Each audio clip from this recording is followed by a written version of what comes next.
एक छोटे से गांव में, जहां चारों ओर खेत और मिट्टी की खुशबू थी, वहीं रहता था एक गरीब किसान राघव और उसका छोटा बेटा आरव। उनके पास बस थोड़ा सा खेत था, एक पुराना बैल और कुछ टूटी फूटी खेती के औजार।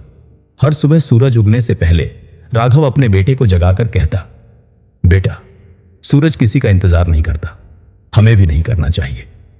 लेकिन किस्मत उनके साथ नहीं थी। कई सालों से बारिश ने धोखा दिया था, खेत सूख गए थे और कर्ज बढ़ता जा रहा था। राघव के हाथ सख्त हो चुके थे, पीठ झुक गई थी, मगर हिम्मत अब भी बाकी थी। वो हमेशा कहता, गरीबी इंसान को नहीं तोड़ती, हार मान लेना तोड़ देता है। एक रात आरव ने अपने पिता से कहा, बाबा, हम ये सब क्यों झेल रहे हैं? शहर में लोग पैसे कमा रहे हैं, अच्छे घरों में रहते हैं, हम क्यों नहीं वहां चले जाते? राघव मुस्कुराया। उसकी आंखों में थकान थी, पर शब्दों में शांति। बेटा, बीज जमीन के अंदर दबता है, अंधेरे में रहता है, तभी वो अंकुर बनकर ऊपर आता है। जिंदगी भी ऐसी ही है, अंधेरे के बाद ही उजाला आता है। अगले दिन आरव ने देखा कि उसका पिता अकेले खेत में मेहनत कर रहा है। उसके पैरों में मिट्टी, चेहरे पर पसीना, लेकिन आंखों में उम्मीद थी। आरव का दिल भर आया। वो चुपचाप उसके पास गया और खुद भी काम करने लगा। दिन बीतते गए, सूरज की तपिश बढ़ती गई।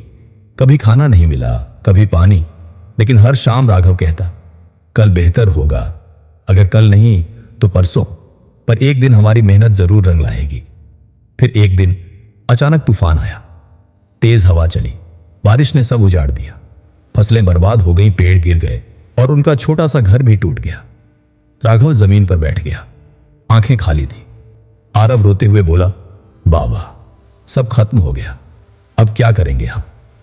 पहली बार राघव की आंखों में आंसू थे, पर उसने बेटे के कंधे पर हाथ रखा और कहा, बेटा, तूफान हमारी फसल ले गया, लेकिन हमारी हिम्मत नहीं ले जा सका। जब तक हमारे हाथ काम करते हैं और दिल में भरोसा है, हम फिर से खड़ा हो सकते हैं। उस रात उन्होंने कुछ नहीं खाया, पर अगली सुबह राघव फिर खेत में था। गिरे हुए पेड़ हटा रहा था, टूटी जमीन को समतल कर रहा था। आरव भी पीछे पीछे चला गया। दोनों ने दिन रात मेहनत की। धीरे धीरे खेत फिर से संवरने लगे।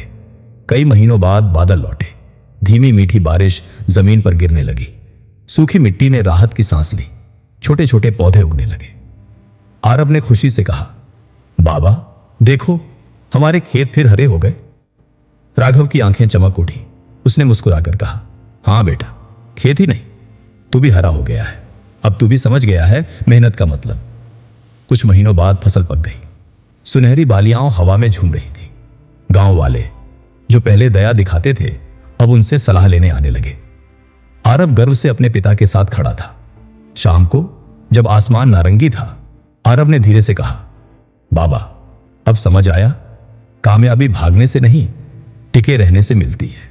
राघव ने बेटे के सिर पर हाथ रखा और बोला, याद रख बेटा, जो हाथ आज पसीना बहाते हैं, कल वही सफलता की फसल काटते हैं। मुश्किलें मिट्टी जैसी होती हैं, उन्हीं में हमारी जड़ें मजबूत होती हैं। सालों बाद आरव गांव का सबसे सम्मानित किसान बन गया। उसने कई गरीब किसानों की मदद की, नई खेती सिखाई और हमेशा अपने पिता की बातें याद रखी।